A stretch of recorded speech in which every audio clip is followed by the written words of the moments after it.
Мен келінімді алғаш көрген сәттен-ақ жүрегім біртүрлі шымете қалды. Бұл жай ғана аналық қызғаныш емес еді. Жоқ, бұл ішкі түйсік. Әйел адамның жүрегі ешқашан алдамайды. Ол табалдырықтан аттаған кезде бәрі қуанып мәз болып жатты. Қонақтар, қандай тәрбиелі қыз, өте сыпайы екен деп тамсанып жатты. Ал мен үндемедім. Себебі мен оның көзін көрдім. Иә, дәл сол көзін. Ол ешкімге тіке қарамайды. Әсіресе маған. Бірақ бәрін бақылап тұр. Үйдің әр бұрышын, әр адамның сөзін, әр қимылды. Тым байқампаз. Келін жақсы ма? Деп сұрады көршім кейін. Мен бір сәт ойланып қалдым. Жақсы, сияқты, дедім. Бірақ өз даусымның өзі сенімсіз шыққанын сездім. Сол күннен бастап мен оны бақылауды бастадым. Келінімнің аты Аяулым. Жас, сұлу. Үстінде әрқашан жинақы киім. Сөйлегенде даусы жұмсақ. Көп сөйлемейді. Бірақ тым тыныш. Тым тыныш адамнан қорқу керек. Бірінші күдігім оның үй шаруасына деген қарым-қатынас болды. Алғашқы күннен-ақ бәрін мінсіз істейді. Таңғы астайын, үй тап-таза, кір жуылған. Қалай бәрін үлгеріп жүрсің? Деп сұрадым бір күні. Ол күлімсіреп, үйреніп қалғанмын, мама, деді. Үйреніп қалғанмын. Осы сөз маған ұнамады. Неден үйрендің? Қайда? Бір күні кешке ұлым жұмыстан кеш келді. Мен әдейі ас үйде қалып қойдым. Аяулым телефонмен сөйлесіп тұр екен. Даусы сыбырлап шықты. Жоқ, әлі ерте. Ол сес қалу мүмкін. Менің жүрегім зу ете қалды. Ол кім туралы айтып тұр? Ол деген кім? Мен ыдыс жуып тұрғандай кейіп танытып тыңдадым. Жоқ, күте тұрайық, мен өзім айтам. Деді де телефонды тез өшірді. Ол бұрылып мені көргенде бір сәтке көзіміз түйісіп қалды. Сол сәтте мен бәрін түсіндім. Ол қорықты. Бірақ не үшін? Кіммен сөйлестім? Деп сұрадым салқын дауыспен. Кірбім, деді ол көзін төмен салып. Жалған. Мен оны анық сездім. Сол күннен бастап менің күдігім күшейе түсті. Келесі аптада тағы бір жағдай болды. Түн ортасында оянып кеттім. Су ішкім келді. Ас үйге бара жатқанда келінімнің бөлмесінен жарық көрінді. Есігі сәл ашық екен. Мен жақындап ішіне қарадым. Аяулым чемоданның ішінен бірдеңелерді шығарып отыр екен. Киімдер емес. Қағаздар. Бір бума қағаз. Ол бір құжатты қолына алып ұзақ қарап отырды. Сосын жылап жіберді. Менің ішімнен бір нәрсе үзілді. Бұл жай ғана құжат емес еді. Бұл құпия. Үлкен құпия. Сол сәтте еден сықырлап кетті. Ол жалт бұрылды. Біз тағы да көз түйістірдік. Бұл жолы оның көзінде қорқыныш емес, өтініш болды. Мама, деді жай ғана. Мен ештеңе демедім. Артыма бұрылып бөлмеме кеттім. Бірақ сол түні көз іле алмадым. Ертеңіне таңертең мен шешім қабылдадым. Мен шындықты білуім керек. Қандай болса да. Сол күні мен әдейі үйде қалдым. Аяулым дүкенге шығатын айтты. Мен басымды изедім. Ол кеткен соң мен оның бөлмесіне кірдім. Жүрегім қатты соғып тұр. Мүмкін мен қателесіп жүрген шығармын, деп өзімді жұбаттым. Бірақ ішкі даусым, жоқ, бір нәрсе бар, деп қайталай берді. Мен шкафты аштым. Киімдер ұқыпты ілінген. Бәрі мінсіз. Сосын төменгі тартпаны аштым. Сол жерде бір папка тұрды. Мен оны баяу аштым. Алғашқы бетінде жазу тұрды. Менің қолым дірілдеп кетті. Онда туу туралы куәлік деп жазылып тұрды. Бала аты. Мен оқи алмай қалдым. Көзім қарауытып кетті. Бұл мүмкін емес. Мен папканы жауып, орындыққа отыра кеттім. Жоқ, бұл дұрыс емес. Бірақ ішімде бір ғана ой тұрды. Менің келінім бір нәрсені жасырып жүр. Және бұл жай ғана құпия емес. Бұл бүкіл отбасының тағдырын өзгертетін шындық еді. Мен папканы қайта аштым. Қолым дірілдеп тұр. Бірақ тоқтай алмадым. Қағаздың үстіндегі жазуды анық оқыдым. Аты Әлинұр. Туған жылы 2022. Жүрегім тоқтап қалғандай болды. 2022. Бұл дегеніміз 2 жыл бұрын. Ал менің ұлым аяулыммен тек 1 жыл бұрын танысты емес пе еді? Демек ол біздің үйге келмей тұрып ақ менің демім тарылып кетті. Жоқ, деп сыбырладым өзіме. Бұл мүмкін емес. Бірақ бәрі анық еді. Мен тағы бір қағазды қарадым. Анасының аты аяулым Нұрлан қызы. Көзімнен жас ыршып кетті. Мен орнымнан тұра алмай қалдым. Ол бізден неге жасырды? Неге? Сол сәтте есік сықырлады. Мен селк ете қалдым. Мама, сіз мұнда не істеп жүрсіз? Аяулым. Ол күткеннен ерте келген. Мен бұрылып қарадым. Қолындағы қағазды тыға алмай қалдым. Біздің көзіміз түйісті. Бұл жолы ол бәрін түсінді. Бір сәт үнсіздік орнады. Өте ауыр, тұншықтыратын үнсіздік. Бұл не? Дедім ақырын. Бірақ даусым дірілдеп кетті. Ол жақындап келді. Көзінде жас. Мама, мен түсіндіре аламын. Түсіндіресің бе? Даусым еріксіз көтеріліп кетті. Сен бізге кім болып келдің өзі? Ол басын төмен салды. Мен келініңізбін. Жоқ, дедім қатты. Сен өтірікшісің. Ол селк ете қалды. Бірақ қарсы жауап қайтармады. Тек көзінен жас ағып тұрды. Бұл бала кім? Дедім қағазды көрсетіп.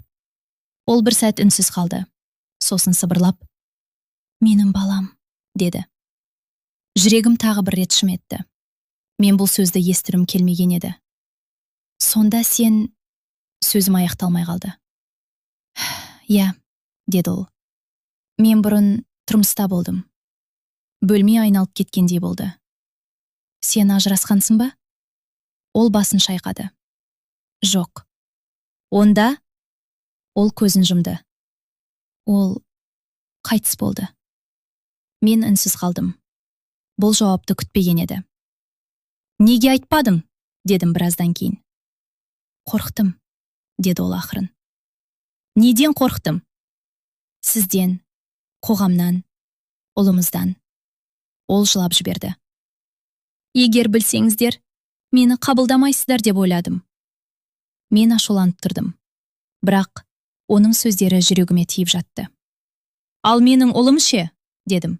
Оған да айтпадым ба? Ол үнсіз қалды. Бұл жоқ деген жауап еді. Сен не істеп жүрсің өзі? Дедім. Бұл алдау, үлкен алдау. Мен оны жақсы көремін, деді ол көзіме қарап. Шынымен. Жақсы көрсең неге өтірік айтасың? Ол жауап бере алмады.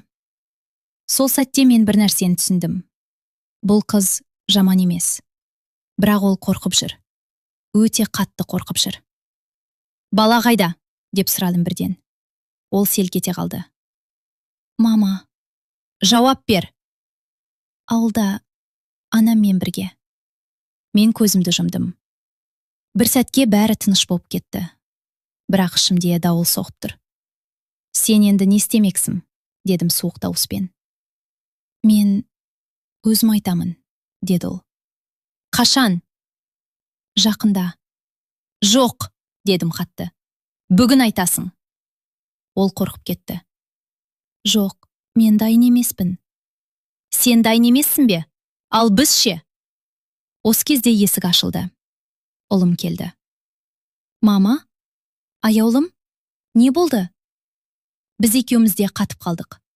Мен аяулымға қарадым. Ол басын шайқады. Айтпа дегендей. Бірақ мен енді тоқтай алмадым. Бұл өтірік тым ұзаққа созылды. Мен ұлыма қарадым. Балам, мен саған бір нәрсе айтуым керек. Аяулым, жоқ, деп айқайлап жіберді. Бірақ кеш еді. Мен сөзімді бастап кеткен едім. Сенің әйелің... Жүрегім дүрсілдеп тұр. Оның баласы бар. Үй іші бір сәтте тып-тыныш болып кетті. Ұлым қатып қалды. Не? Ол аяулымға қарады. Бұл рас па? Аяулым жылап тұр. Сосын жай ғана. Я, деді. Сол сәтте мен ұлымның көзіндегі өзгерісті көрдім. Сенім бір сәтте жоғалды. Сен маған айтпадың ба? Аяулым үндемеді. Неге? Деді ол сыбырлап. Аяулым жылап. Қорықтым, деді. Ұлым арқа бір қадам шегінді. Мен сені мүлде танымаймын екен. Бұл сөз жүретті тіліп өтті. Мен сол сәтте түсіндім. Бұл тек бастамасы ғана. Ал ең ауыр шындық әлі алда еді. Үй ішіндегі тыныштық бұрын соңды мұндай ауыр болмаған. Ұлым диванның шетіне отырып қалды. Екі қолын басына қойып, ұзақ үнсіз отырды. Аяулым бір бұрышта жылап тұр. Ал мен орнында қатып қалғандаймын. Бәрі өзгерді. Бір сәттім ішінде. Бұл қашаннан бері? Деді ұлым ақырын. Үйленбей тұрып, деді аяулым. Даусы әрең шығып тұр. Неге айтпадың? Жауап жоқ. Тек көз жасы. Сен мені алдадың, деді ол. Бұл сөзді естігенде аяулымның иығы селк ете түсті. Мен сені жақсы көремін, деді ол жылап. Жоқ, деді ұлым суық дауыспен. Егер жақсы көрсең, шындықты айтатын едің. Мен араласқым келді. Бірақ бұл олардың арасындағы нәрсе. Мен тек бақылап тұрдым. Баланың әкесі кім? Деді ұлым кенет. Аяулым үндемеді. Жауап бер, деді ол қаттырақ. Аяулым көзін жұмды. Ол менің күйеуім еді. Еді дейсің бе? Қайда ол? Аяулым бір сәт үнсіз қалды. Сосын, ол тірі емес, деді. Ұлым тоқтап қалды. Қалай? Қайтыс болды. Аяулым бір сәтке демін ішіне тартып. Жол апаты, деді. Мен оның даусының дірілін байқадым. Бірақ бір нәрсе дұрыс емес еді. Мен оны сездім. Қашан болды бұл? Дедім мен. Аяулым маған қарады. Көзінде тағы да қорқыныш. 2 жыл бұрын. Тағы да сол сан. 2022. Бірақ бір нәрсе сәйкес келмейді. Сен бұрын тұрмыста болғаныңды ешкімде айтпадың ба? Дедім. Жоқ. Тіпті менің ұлыма да? Жоқ. Мен басымды шайқадым. Бұл енді жай ғана қорқыныш емес. Бұл әдейі жасырылған шындық. Оның суреті бар ма? Деп сұрадым кенет. Аяулым бір сәт ойланып қалды. Жоқ, деді. Жалған. Мен бірден түсіндім. Қалайша жоқ, дедім. Күйеуім болса, суреті болу керек қой. Мен бәрін өшіріп тастадым. Неге? Өткенді ұмытқым келді. Мен оған ұзақ қарадым. Бұл сөздер шындыққа ұқсамайды. Аяулым, дедім баяу. Сен бізге бәрін айтып отырған жоқсың. Ол үндемеді. Тек көзін төмен салды. Бұл мойындау. Тағы не бар, дедім. Ұлым да оған қадала қарады. Айт. Бөлме іші тып-тыныш. Секундтар сағаттай созылды. Аяулым ақырын отырды. Қолдары дірілдеп тұр. Мен сіздерге бәрін айта алмаймын. Неге? Деді ұлым. Өйткені ол тоқтап қалды. Өйткені не? Ол көзін көтерді. Бұл жолы оның көзінде тек қорқыныш емес. Ұят та бар еді. Ол менің күйеуім болған жоқ. Бөлме тағы да тып-тыныш. Мен демалуды ұмытып кеткендеймін. Не? Деді ұлым сыбырлап. Біз ресми некеде болған жоқпыз. Мен орнымнан тұрып кеттім. Сонда сен... Сөзім шықпай қалды. Иә, деді ол. Ұлым қабағын түйіп. Демек сен маған басынан бастап өтірік айттың, деді. Мен, деді аяулым. Жоқ, деді ол қатты. Ештеңе айтпа.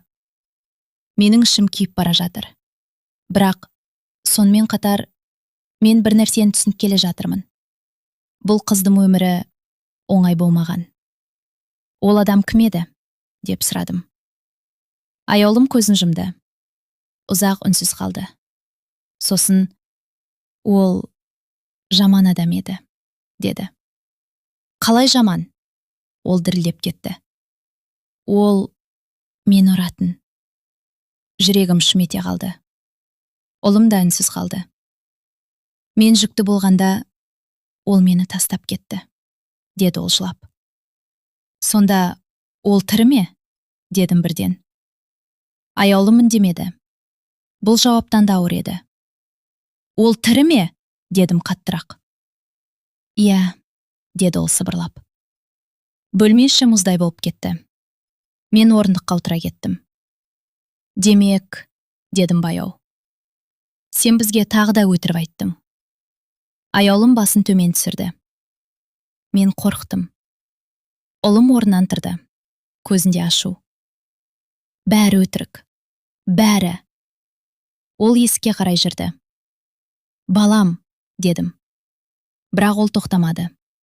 Есікті қатты жауып шығып кетті. Аяулым жылап отыр. Мен оған қарадым. Бұл жолы ашуым азайғандай. Орнына. Ауыр ой келді. Бұл оқиға әлі аяқталған жоқ. Ең қорқыныштысы сол адам, яғни баланың әкесі. Әлі тірі. Және мен ішіммен сеземін. Ол қайта келеді. Сол түн. Мен өмірімде ешқашан ұмытпайтын түн болды. Ұлым үйге қайтпады. Телефон соқтым. Көтермейді. Хабарлама жаздым. Жауап жоқ. Ал аяулым ас үйдің бұрышында отырып үнсіз жылады. Мен алғаш рет оны аяп кеттім. Бірақ бәрібір. Жүрегім толық жұмсара алмады. Өйткені оның өтірігі тым ауыр еді. Түнгі сағат 3. Мен әлі ұйықтай алмадым. Сол кезде есік қағылды. Қатты. Қайта-қайта. Жүрегім зу ете қалды. Ұлым шығар, деп ойладым. Есікті аштым. Бірақ, бұл менің ұлым емес еді. Босағада бір ер адам тұр. Бейтаныс. Бірақ көзқарасы суық. Қараңғыда да оның жүзі қатал көрінеді. Бұл аяулымның үйі ме? Деді ол. Даусы дөрекі. Менің денем мұздап кетті. Сіз кімсіз? Дедім сақтанып. Ол жымиып қойды. Сол жымиыс маған ұнамады. Мен ескі танысымын. Жүрегім дүрсілдеп кетті. Сол сәтте ішімнен бір дауыс. Бұл сол адам, деді. Онда келмеуіміз керек, дедім мен. Бірақ ол есікке тіреліп тұр. Маған аяулым керек. Ол ұйықтап жатыр. Оят. Оның даусы бұйрық сияқты шықты. Мен ашуланып кеттім. Сіз кімсіз өзі? Ол маған тіке қарады. Мен оның баласының әкесімін. Сол сөзді естігенде менің аяғым қалтырап кетті. Барлығы шын. Ол расында келген. Кетіңіз, дедім қатты. Бізге сіздің керегіңіз жоқ. Ол күліп жіберді. Маған сендердің не ойлайтыным маңызды емес. Бұл үйге кірмейсіз. Бірақ дәл сол сәтте аяулым пайда болды. Ол дәлізде тұр. Бет аппақ. Көзінде қорқыныш. Сен, деді ол сыбырлап. Ер адам оған қарап, иә, мен, деді. Бөлмеші суық тартып кеткендей. Неге келдің, деді аяулым. Даусы дірілдеп тұр. Баламды көруге. Сенің балаң жоқ. Бар. Әлинұр, менің ұлым. Мен араға түстім. Сен оған жақындай алмайсың. Ол маған ашулы қарады. Бұл сенім шаруан емес, кемпір. Менің қаным басыма шапты. Сөйлегене қара. Бірақ ол мән бермеді. Көзін аяулынан алмай тұр. Сен мені тастап кеттің, деді аяулым. Жоқ, сен өзің кеттің. Өйткені сен мені ұратын едің. Ол иығым қиқан еткізді. Еркекпін, ашуланам. Бұл сөз мені шошытты. Сен өзгермегенсің, деді аяулым. Ал сен өзгердің бе? Бай тауып алыпсың. Оның сөзі ащы шықты. Мен араға тағы түстім. Бұл жерден кет! Сол кезде есік тағы ашылды. Ұлым. Ол кіріп келді. Көзі қызарып кеткен. Не болып жатыр? Біз үнсіз қалдық. Ал әлгі ер адам күліп жіберді. О, күйеу келді ме? Ұлым оған қарады. Сен кімсің? Мен бе, деді ол жайбарақат. Мен сенің әйеліңнің өткенімін. Ұлымның жүзі өзгеріп кетті. Не? Аяулым, өтінем, деді. Бірақ кешеді. Бұл менің баламның әкесі, деді ұлым. Аяулым үнсіз. Бұл, иә. Ұлым жұдырығын тиді. Сен мұнда не істеп жүрсің? Баламды алуға келдім. Не? Мен шошып кеттім. Сенің оған ешқандай құқығым жоқ. Құқығым бар. Ол менің қаным. Аяулым жылап. Сен оған жақындай алмайсың. Көрерміз. Оның көзіндегі суықтық қауіп деді. Ұлым алға шықты. Егер тағы да келсең, не істейсің? Мен сені бұл үйге жолатпаймын. Ер адам күліп. Көрейік? Сосын бұрылып кетіп қалды. Есік жабылды. Бірақ оның көлеңкесі үйде қалғандай болды. Аяулым жылап отыр. Ұлым үнсіз. Ал мен бір нәрсені анық түсіндім. Бұл енді жай ғана отбасы мәселесі емес. Бұл қауіп. Сол адам қайта келеді. Және келесі жолы ол жай сөйлесіп кетпейді. Сол түннен кейін біздің үй бұрынғыдай болмады. Әр дыбысқа елеңдейміз. Әр есік қағылған сайын жүрегіміз тоқтап қалғандай болады. Аяулым мүлде өзгеріп кетті. Көзінің астында көгерген іздер пайда болды. Ұйқы көрмейді. Үнемі терезеден сыртқа қарап отырады. Бір нәрседен күтіп отырғандай. Немесе бір нәрседен қорқып отырғандай. Ол қайта келеді, деді бір күні сыбырлап. Мен үндемедім. Себебі мен де соны сезіп жүрмін. Ұлым да тыныш емес. Бұрынғыдай күліп сөйлеспейді. Көбіне телефонға үңіліп, біреумен сөйлесіп жүреді. Полицияға хабарласайық, дедім. Дәлел жоқ, мама, деді ол. Ол бізді қорқытып жүр. Бірақ ештеңе істеген жоқ әлі. Әлі деген сөзі жүрегімді ауыртты. Бір апта өтті. Біз оны көрмедік. Бірақ тыныштық жалған сияқты болды. Сол күні таңертең бәрі қалыпты басталды. Мен ас дайындап жүрмін. Ұлым жұмысқа кетуге дайындалып жатыр. Аяулым телефонға қарап отыр. Кенет оның жүзі өзгеріп кетті. Не болды? Дедім. Ол жауап бермеді. Телефонын маған көрсетті. Хабарлама. Бейтаныс нөмірден. Баланы көргім келеді, бүгін. Әйтпесе өзім аламын. Менің қаным мұздап кетті. Бұл, ол ма? Аяулым басын изеді. Ұлым телефонды жұлып алды. Қайдасың? Деп жазды. Бірақ жауап болмады. Біз ауылға барамыз, деді ұлым бірден. Қазір ме? Иә, баланы алып келеміз. Бұл дұрыс па? Дедім. Ол баланы қорғай алмайды, мама, деді ол аяулымға қарап. Бұл сөз ауыр тиді. Бірақ шындық еді. Біз бір сағаттың ішінде жолға шықтық. Жол бойы ешкім сөйлемеді. Тек машинаның үні. Және ішіміздегі қорқыныш. Ауылға жеткенде аяулымның анасы бізді таңырқап қарсы алды. Не болды? Әлинұр қайда? Деді аяулым бірден. Үйде ғой? Біз ішке кірдік. Кішкентай бала бұрышта ойнап отыр. Менің жүрегім елжіреп кетті. Ол сондай бейкүнә. Ештеңеден хабарсыз. Әлинұр, деді аяулым жылап. Бала жүгіріп келіп, оны құшақтады. Анашым. Бұл көрініс жүректі ауыртты. Бірақ бізде уақыт жоқ еді. Біз оны алып кетеміз, деді ұлым. Неге? Деді әжесі. Аяулым бәрін түсіндірді. Әжесінің көзіне жас келді. Ол қайта келді ме? Иә. Біз тез жиналдық. Баланы көлікке отырғыздық. Мен оның жанында отырдым. Ол маған қарап, сіз кімсіз? Деді. Мен күлімсіреп. Мен сенің әжеңмін. Ол қуанып кетті. Ал менің жүрегім жылап тұр. Қайтар жолда бәрі тыныш болды. Бірақ кенет ұлым тежегішті қатты басты. Не болды? Алдымызда, жолдың ортасында бір көлік тұр. Таныс көлік.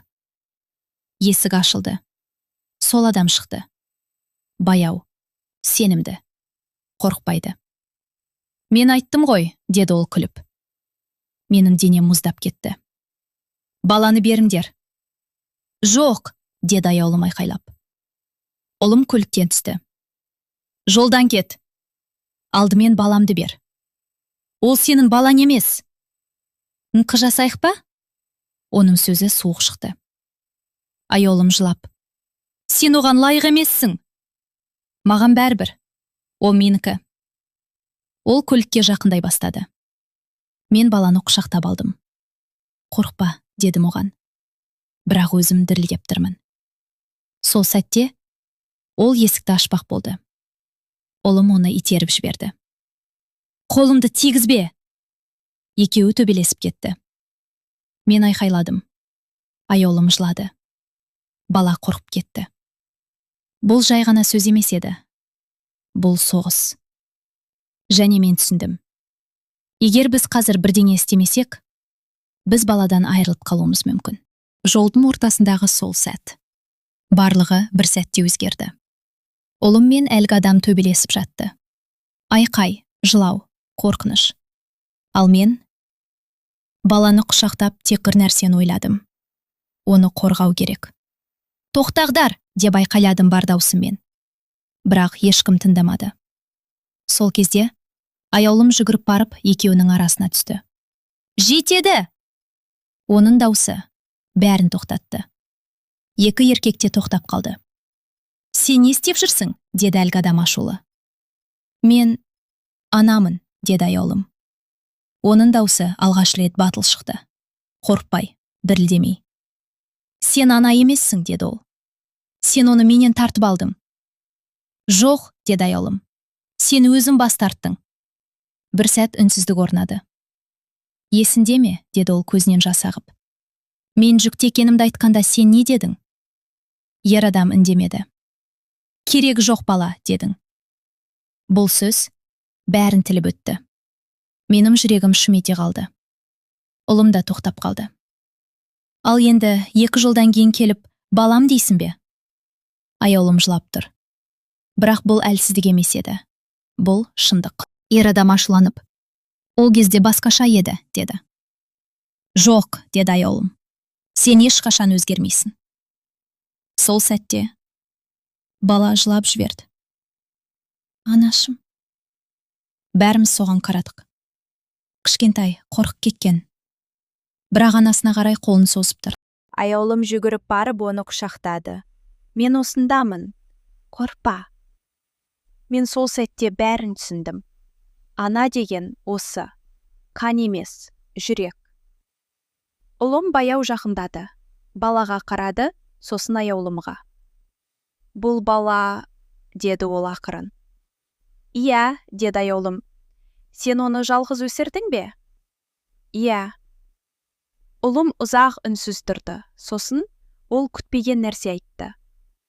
Онда енді жалғыз емессің. Мен таң қалдым, аяулымда.